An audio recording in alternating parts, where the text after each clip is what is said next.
यो gamers, कैसे हो आप सब। आज से हम शुरू करने वाले हैं GTA 5 की वो स्टोरी जिसमें माइकल टेंशन में, ट्रेवर एग्रेशन में, फ्रैंकलिन कन्फ्यूजन में और हम फुल मज़ा लेने की मूड में होंगे। ये कोई नॉर्मल गेम प्ले नहीं होने वाला।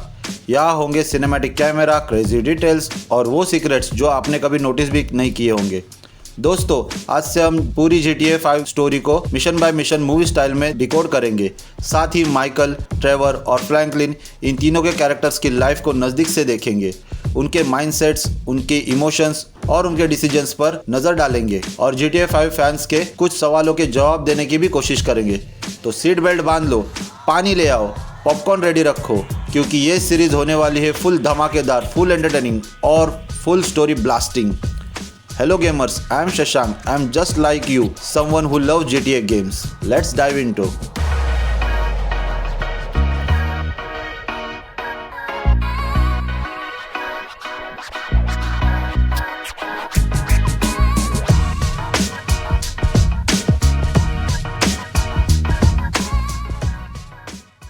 गेम की इंट्रो में हम 9 साल पहले का नॉर्थ यंगटाउन के रूरल एरिया लुडेनड्रॉफ बैंक का सीन देखते हैं, जहां 3 दोस्त ब्रैड, ट्रेवर और माइकल मास्क पहनकर बैंक को लूटने के लिए आए हैं। वो लॉकर को बॉम्ब से उड़ा देते हैं और पैसा लेकर भागने वाले ही होते हैं। तभी अचानक बैंक का एक गार्ड माइकल को पीछे से पकड़ लेता है और उसका मास्क उतार देता है। वो कहता है कि उसने माइकल का चेहरा देख लिया है। तब माइकल उसे अपना डायलॉग बोलता है, You forget 1,000 things every day. How about you make sure this is one of them? आगे इसी डायलॉग की वजह से स्टोरी को एक नया मोड़ मिलने वाला है। ऐसा होते ही ट्रेवर उस गार्ड को मार देता है। इसके बाद तीनों भाग के आगे जाकर बैंक की एक वॉल को बॉम्ब से उड़ाते हैं और मेन डोर खोलते हैं। वहाँ पुलिस पहले से ही उनका वेट कर रही होती है। ट्रेवर उन पर फायरिंग करता है। तीनों मिलकर बहुत सारे पुलिस वालों को मारते हैं। आगे मेन रोड पर उनका एक दोस्त गाड़ी में उनका वेट कर रहा होता है। वो तीनों उस गाड़ी में बैठकर भागते हैं। उनके पीछे पुलिस लग जाती है। आगे जाकर एक चॉपर पकड़कर वहां से भाग जाना ही उनका प्लान होता है, लेकिन तभी उनके ड्राइवर दोस्त को गोली लगती है और वो मर जाता है। माइकल जल्दी से स्टीयरिंग संभालता है और आगे जाकर उनकी गाड़ी एक ट्रेन से टकरा जाती है, लेकिन वो तीनों बच जाते हैं। माइकल कहता है हमें प्लान के साथ ही आगे बढ़ना है। वो रास्ते से चलकर जा रहे होते हैं, तभी एक आदमी दिखता है जिसके हाथ में स्नाइपर होती है। वो पहले ब्रैड को शूट करता है, फिर माइकल को। दोनों ज़मीन पर गिरते हैं। ट्रेवर छुप जाता है। ट्रेवर माइकल से कहता है चलो यहाँ से भागते हैं, पर माइकल उसे जाने को कहता है। तभी वहाँ पुलिस आ जाती है। अपने दोस्तों को ज़ख्मी हालत में देखकर ट्रेवर बहुत गुस्सा हो जाता है और पुलिस पर अंधाधुंध गोलियाँ चलाता है, लेकिन वहाँ पुलिस की संख्या ज़्यादा होती है तो ट्रेवर वहाँ से भाग जाता है। इसके बाद हम क्रिश्चियन सिमेट्री का सीन देखते हैं, जहाँ माइकल को दफना रहे होते हैं। वहाँ हमें वो स्नाइपर चलाने वाला बंदा भी दिखता है और थोड़ी दूर से माइकल ये सब देख रहा होता है। यानी इसका मतलब है कि माइकल ज़िंदा है और ब्रैड के बारे में कोई इन्फॉर्मेशन नहीं मिलती। यहाँ इंट्रो का एक पार्ट ख़त्म होता है। फिर हमें अभी की यानी प्रेजेंट की कहानी दिखाते हैं। बैंक रॉबरी को 9 साल बीत चुके हैं, जहाँ माइकल एक आदमी के साथ रूम में बैठकर बात कर रहा होता है। उनकी बातों से हमें पता चलता है कि वो आदमी माइकल का साइकेट्रिस्ट है, यानी माइकल डिप्रेशन में है।